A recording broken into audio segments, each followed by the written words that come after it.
नमस्कार, जय हिंद साथियों। भारत दुनिया का सबसे बड़ा लोकतंत्र है और आज कई राज्यों के चुनाव परिणाम आए हैं। आपने देखा तमिलनाडु में कितना बड़ा बदलाव हुआ। एक नई पार्टी टीवीके, जिसके नेता विजय को इतना भारी जन समर्थन तमिलनाडु की जनता ने दिया। लोकतंत्र में कई बार ऐसे फैसले जनता देती है, एक नई पार्टी के पक्ष में अपना समर्थन देती है। वो तमिलनाडु में देखने को मिला। बंगाल में जो कुछ हुआ, आज उसको लेकर टीवी चैनल पे जश्न मनाया जाएगा। गोदी मीडिया बड़ी बड़ी बातें करेगा, तमाम उपलब्धियां गिनाएगा मोदी जी की और अमित शाह जी की और भारतीय जनता पार्टी की नीति की, रणनीति की, बहुत सारी बातें होंगी। लेकिन क्या यह वास्तव में लोकतंत्र की जीत है? क्या यह जनता के फैसले की जीत है?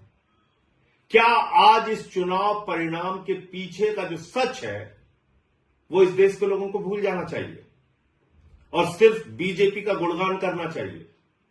मुझे लगता है नहीं। सारी चीजों का मूल्यांकन होना चाहिए। किस तरह से बंगाल के चुनाव को चुनाव आयोग ने प्रभावित किया, किस तरीके से एसआईआर के जरिए जनता के वोट को लूटा गया। आज पता यह चल रहा है कि 3 से 4 लाख वोटों का अंतर है बीजेपी और टीएमसी के बीच में। यह पता चल रहा है कि 2% वोटों का अंतर है टीएमसी और बीजेपी के बीच में। हो सकता है उससे भी ज्यादा हो जाए, 2-4% हो जाए अंतिम परिणाम आने तक। लेकिन क्या यह 2-4% का जो डिफरेंस है यह सही है? यह वास्तव में बीजेपी का चुनाव जीतने का आधार है? क्या सचमुच में इस अंतर के साथ बीजेपी चुनाव जीत सकती थी? नहीं। 3 से 4 लाख वोट का अंतर है, लेकिन 27 लाख वोट लोगों को डालने नहीं दिए गए।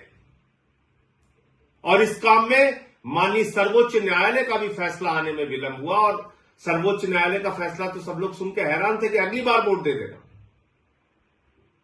अगर आज वो 27 लाख वोट, 27 लाख मतदाता अपना मतदान करने से वंचित नहीं रहे होते, तो क्या आपको बीजेपी की इतनी बड़ी जीत देखने को मिलती? नहीं मिलती। एक अलग तरह का परिणाम आज इस देश के सामने होता। और आज जो बीजेपी जश्न मनाने का काम करेगी, गोदी मीडिया जश्न मनाने का काम करेगी, ज्ञानेश कुमार जश्न मनाने का काम करेंगे, वो नहीं हो पाता। लेकिन दुर्भाग्य से एसआईआर के जरिए लाखों मतदाता, 27 लाख मतदाताओं को वोट के अधिकार से वंचित कर दिया गया। तो ये जो बंगाल की जीत है भारतीय जनता पार्टी की, दरअसल ये लूट तंत्र की जीत है, लोकतंत्र की जीत नहीं है। कितनी गंदी भाषा का प्रयोग किया गया चुनाव में, प्रधानमंत्री के द्वारा, गृह मंत्री के द्वारा, बीजेपी के नेताओं के द्वारा। चलिए, वो चुनाव का एक पक्ष है। किस तरह से वहां पे केंद्रीय सुरक्षा बलों का इस्तेमाल किया गया, लगभग 2.5 लाख सुरक्षा बलों का वहां पर इन्फोर्समेंट किया गया, डिप्लॉयमेंट किया गया। 2.5 लाख सुरक्षा बल लगाए गए। कल्पना कीजिए, अमेरिका ईरान से लड़ने के लिए 50,000 सैनिकों का इस्तेमाल करता है और भारत की मोदी जी की सरकार ममता बनर्जी से लड़ने के लिए 2.5 लाख सैनिकों का इस्तेमाल करती है। इतनी बड़ी दुश्मनी ये निभाई जा रही है। फिर इस चुनाव में यह भी प्रश्न उठता है कि किस तरह से विपक्ष के जो नेता थे, कांग्रेस पार्टी जो थी, राहुल गांधी जो थे, वो जाके वहां पे ममता बनर्जी को ही टारगेट कर रहे थे। 3 से 4% वोट उन लोगों ने भी काटा। वो एक अलग प्रकार का सवाल है। लेकिन इसमें आज टीएमसी की हार हो गई, ममता बनर्जी की हार हो गई और लोकतंत्र की जीत हो गई, ऐसा नहीं है। सच्चाई को छिपाया नहीं जा सकता।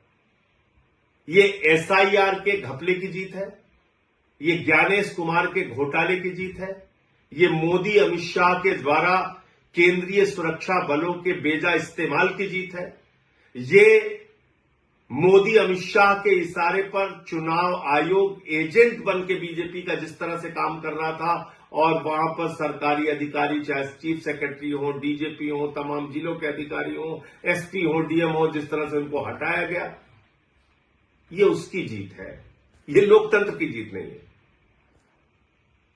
इसके अलावा भी दूसरी बात है, जनता से भी कई प्रश्न हैं। अब जैसे दिल्ली का चुनाव हुआ, दिल्ली के चुनाव में आम आदमी पार्टी ने जो वादे किए पूरा किया, उससे ज्यादा काम करके दिखाया। लेकिन अगर आपको प्रधानमंत्री के 2,500 देने के झूठे वादे पर यकीन था, तो इसमें गलती आम आदमी पार्टी और केजरीवाल की नहीं थी। आज अगर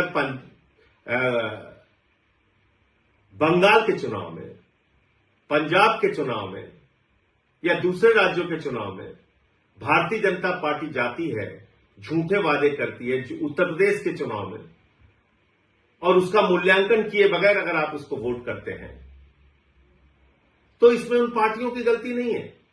हमको भी अपने बारे में सोचना पड़ेगा।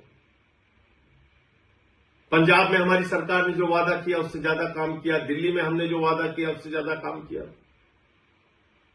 लेकिन मोदी जी झालमुड़ी खा के चुनाव जीत रहे हैं, झूठे वादे करके चुनाव जीत रहे, कह रहे 3,000 रुपए देंगे। दिल्ली में महिलाओं को 2,500 नहीं दिया, बंगाल में जाके कह रहे 3,000 रुपए देंगे। उनकी नफरत की राजनीति पे अगर आपको गुस्सा नहीं आता, अगर 993 रुपए सिलेंडर का दाम बढ़ जाता है उस पर गुस्सा नहीं आता, चुनाव ठीक खत्म होता है उसके तुरंत बाद, और हम लोग कह रहे थे कि निश्चित रूप से गैस के दाम बढ़ेंगे, 261 रुपए 5 किलो के सिलेंडर का दाम बढ़ गया, अब पेट्रोल डीजल के भी दाम बढ़ेंगे। लेकिन अगर इन सब बातों से जनता को कोई फर्क नहीं पड़ता, तो भारतीय जनता पार्टी को क्यों फर्क पड़ेगा? मोदी अमित शाह को क्यों फर्क पड़ेगा? वो तो अपना ये लूट तंत्र का खेल चलाएंगे और जैसे चाहेंगे देश में महंगाई बढ़ाएंगे, जैसे चाहेंगे पूंजीपतियों को बढ़ावा देंगे, जैसे चाहेंगे सरकारी तंत्र का दुरुपयोग करेंगे, जो उन्होंने बंगाल में किया। ईडी का दुरुपयोग किया, सीबीआई का दुरुपयोग किया, चुनाव आयोग का दुरुपयोग किया, हजारों करोड़ रुपए पानी की तरह बहाए, अधिकारियों की ट्रांसफर पोस्टिंग सस्पेंशन किया, 2.5 लाख वहां पे केंद्रीय सुरक्षा बल लगाए, चुनाव का माहौल बिगाड़ा, जो कुछ भी वो कर सकते थे उन्होंने किया, और बंगाल में बीजेपी आज चुनाव जीत गई। लेकिन याद रखिएगा, उड़ीसा की हालत अभी आपने देखा होगा, जीतू मुंडा की तस्वीर देखी होगी, किस तरह से वो अपने बहन के कंकाल को अपने कंधे पे लेके डबल इंजन की सरकार में बैंक जाते हैं 20,000 रुपए पाने के लिए। बंगाल में भी अभी आ गए। जो नफरत की राजनीति पूरे देश में बीजेपी कर रही है, अब उसकी शुरुआत बंगाल में भी होगी। बिहार में भी इन्होंने नीतीश कुमार जी को हटा दिया, वहां सम्राट चौधरी आ गए, वहां भी अब वही सब खेल होगा। इन सब के पीछे आपके मुद्दे कहां हैं? देश कहां खड़ा है?